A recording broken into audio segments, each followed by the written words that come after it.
Dünya büyük bir olasılıkla uzayda meydana gelen dev bir patlamadan birkaç milyar yıl sonra oluştu. En ağır maddeler içe doğru çökerek çekirdeği, yani dünyanın hala çok sıcak olan merkezini, daha düşük yoğunluktaki maddeler ise çekirdeğin çevresindeki katmanları oluşturdu. Yüzeydeki ergimiş maddelerin yeterince soğuması sonucunda katı kabuk meydana geldi. Bugün dünyanın yüzeyi katı ve kararlı gibi görünüyorsa da değişimler sürüyor. Yeryüzü sürekli bir biçimde değişime uğruyor. Bu değişim çok yavaş olduğundan ancak özel bilimsel yöntemlerle saptanabiliyor. Yeryüzünde milyarlarca yıldır süregelen bu değişimler oluşurken insanoğlunun bedelini çok acı bir biçimde ödemek zorunda kaldığı doğa olayları meydana geliyor. Depremler.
Önce köpekler uyandı. Panik içinde haykırarak duyurdular yerkürenin dibinden gelen esrarengiz uğultuyu. Derken uğultu yükseldi ve toprak derin bir uykudan aniden uyandırılmış gibi öfkeli ışıklar saçarak sarsıldı gürültüyle. Yeryüzü çatladı. 17 Ağustos 1999 Salı gününün ilk saatlerinde 4 Hiroşima şiddetinde bir depremle 45 saniye sallandı Türkiye. 45 saat kadar uzundu süre. Birkaç saniye içinde 10 binlerce can kör bir karanlığın içinde ve dev kolonların altında sıkışıp kaldı. Çaresizlik, doğdukları şehir, yaşadıkları ev, betondan yorgan gibi üzerlerindeydi şimdi. Ezilmiş oyuncakların sesi yankılanıyordu gecede. Dışarıda ne yaşandığını bilmeden seslerini duyurmaya çalıştılar. Kah yorgun bir inilti, kah umutsuz taş darbeleri, kah canhıraş çığlıklar. 25 milyon insan, Türkiye ekonomisinin %60'ı. Deprem acı yüzünü bu kez herkese hissettirdi. Büyük acılarla öğrendik depremi. Hazırlıklı olmalı, yeniden bu acıları yaşamamalıydık. Herkesin yapacağı mutlaka bir şeyler vardı diyerek başladık.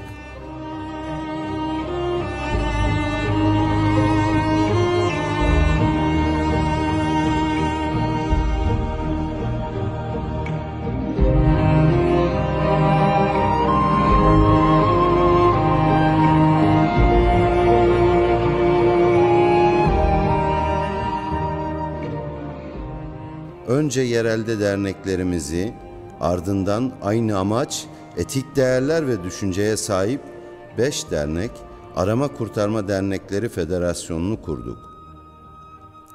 Amacımız, ulusal ve uluslararası düzeyde deprem, sel, yangın, orman yangını, dağ, çevre, ulaşım ve benzeri kaza ve afet gerçeklerinden yola çıkarak refleks ve inisiyatif gücüne sahip, müdahale hızı yüksek, il ve ilçe düzeyinde kurulmuş gönüllü arama ve kurtarma derneklerini bünyesinde birlikte çalışacak ekipler oluşturarak afetlerin getireceği maddi ve manevi zararı en aza indirmektir.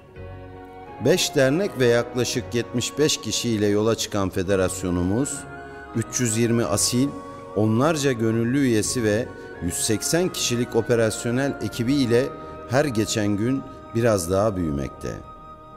Bütün bu gelişimin ve sağlıklı bir eğitimin altyapısının olması, başarılı operasyonlar, Türkiye'de tek olan Yalova ilinde bulunan AKDF Eğitim, Tatbikat ve Koordinasyon Merkezi sayesindedir. Şu anda 6 dernek, Yalova K77, Edirne EDAK, Aydın Umut, Gönen Göndak, Alanya DAT, Uşak Uşakder. Aynı amaç doğrultusunda birlikte çalışıyoruz. Hedefimiz Türkiye'nin bütün illerinde örgütlenmek. Eğitimlere başladık. Öğrendikçe öğrettik. Eğitmenlerimizi yetiştirdik. Şimdi gerek operasyonel ekiplerin eğitimi, gerekse de bilinçlendirme eğitimleri olmak üzere 2 aşamalı olarak eğitimlerimizi sürdürüyoruz. Afet öncesi hazırlık, afetlerle mücadele etmenin en etkin unsuru. Bir yandan operasyon yapacak ekiplerimizi yetiştiriyoruz, bir yandan da afet öncesi bilinçlendirme çalışmalarını sürdürüyoruz. Öğrenciler başta olmak üzere yetişkinlere de afet öncesi, sırası ve sonrası ile ilgili bilinçlendirme eğitimleri veriyoruz. Vermeye de devam edeceğiz. Eğitim söz konusu olunca bir merkeze ihtiyacımız vardı. Yalova'da Türkiye'de bir benzeri olmayan, hiçbir sivil toplum örgütünün sahip olmadığı bir eğitim merkezine sahibiz. Prefabrike konutlardan oluşan merkezimizde eğitim salonu, deprem simülatörü, depolar, eğitim kulesi, yatay egzersiz parkuru, enkaz tatbikat alanları mevcuttur. Eğitimlerimizi mutlaka uygulamalı olarak sürekli tatbikatlar ile destekliyoruz. Kulemizde ip tekniklerini kullanarak sedye ile yaralı transferi, yüksek binalarda mahsur kalanları kurtarma, kulemiz içinde bulunan kuyudan kurtarma eğitimlerinin yanı sıra tırmanma duvarımızda kondisyon çalışmalarını da gerçekleştiriyoruz.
Deprem ile ilgili tatbikatlarımızı mümkün olduğunca gerçek bina enkazlarında ve 24 saat esasına dayalı olarak yapmaya çalışıyoruz.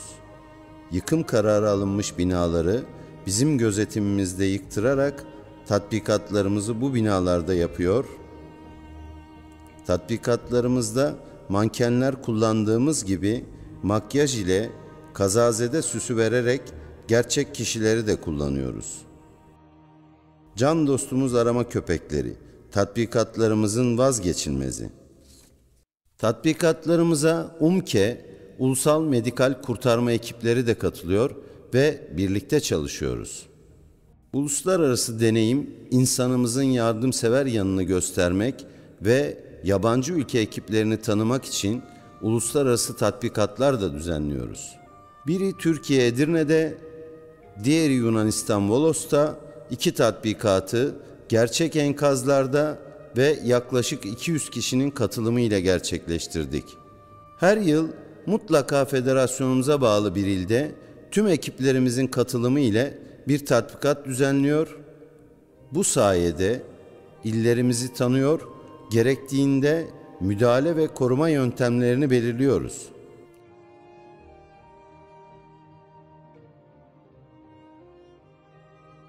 Tatbikat sonrası mutlaka değerlendirme toplantıları yapıyor ve çalışmaları raporluyoruz. Operasyonlarımız, eğitimlerimizde ve tatbikatlarımızda olduğu gibi sadece depreme yönelik değil. Doğada kaybolma vakaları, seller, suda boğulmalar. Sadece insan hayatı da değil, tüm canlılar bizim için önemli.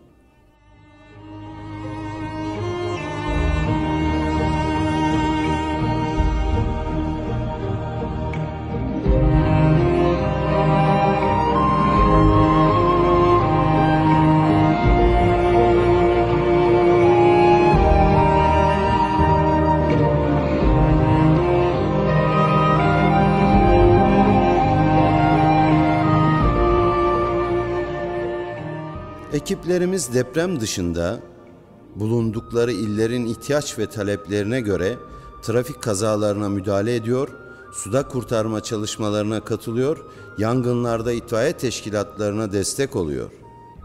Operasyonlarımıza gelince onlarca trafik kazası, doğada kaybolma vakaları, sellerde kurtarma çalışmaları, kendiliğinden yıkılan binalar, Konya Zümrüt Apartmanı, AKDF 36 kişilik bir ekiple 5 gün boyunca kurtarma çalışmalarına katılmıştır.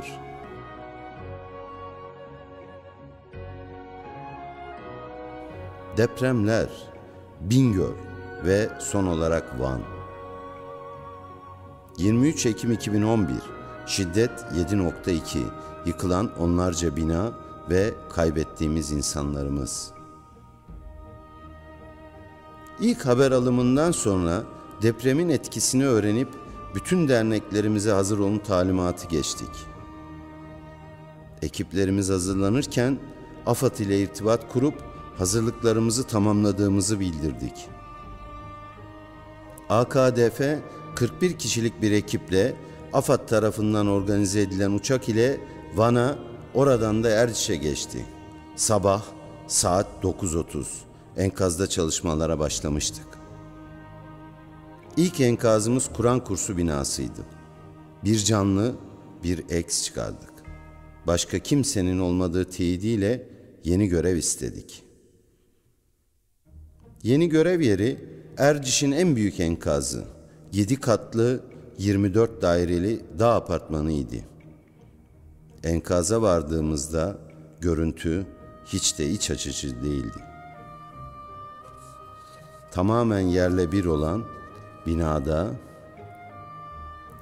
jandarma arama kurtarma ekipleri ve madenciler çalışıyorlardı. Derhal onlarla birlikte çalışmalara başladık.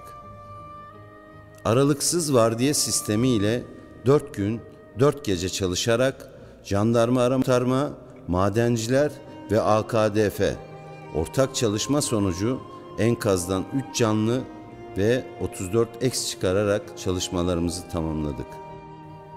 Komuta Kontrol Merkezi'nin onayı ile bölgeden ayrıldık. Arkamızda çalışmalar tamamlanmış enkazlar, içimizde kaybettiğimiz insanımızın acısı, canlı olarak kurtardıklarımızın buruk mutluluğu. 9 Kasım 2011, Van yeniden 5.6 ile sallandı ve maalesef yine yıkım oldu. Yıkılan bina sayısının az olması, bölgede arama kurtarma ekiplerinin bulunmasını göz önüne alarak bu defa AKDF olarak bir arama köpeği ve 2 kişilik bir ekibi Van'a gönderdik.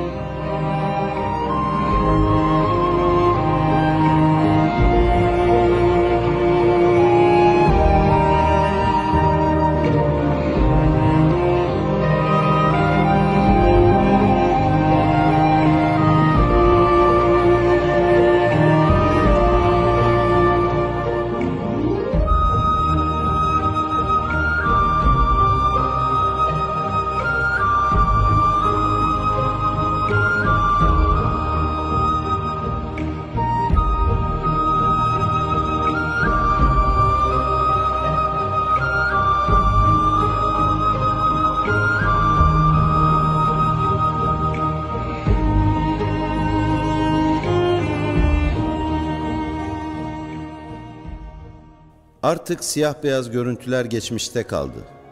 Yeterli donanıma ve tecrübeye sahip ekiplerimiz afet meydana geldiği an ilk haber alımından itibaren en kısa sürede hazırlanarak afet bölgesine giderek kurtarma çalışmalarına katılıyor.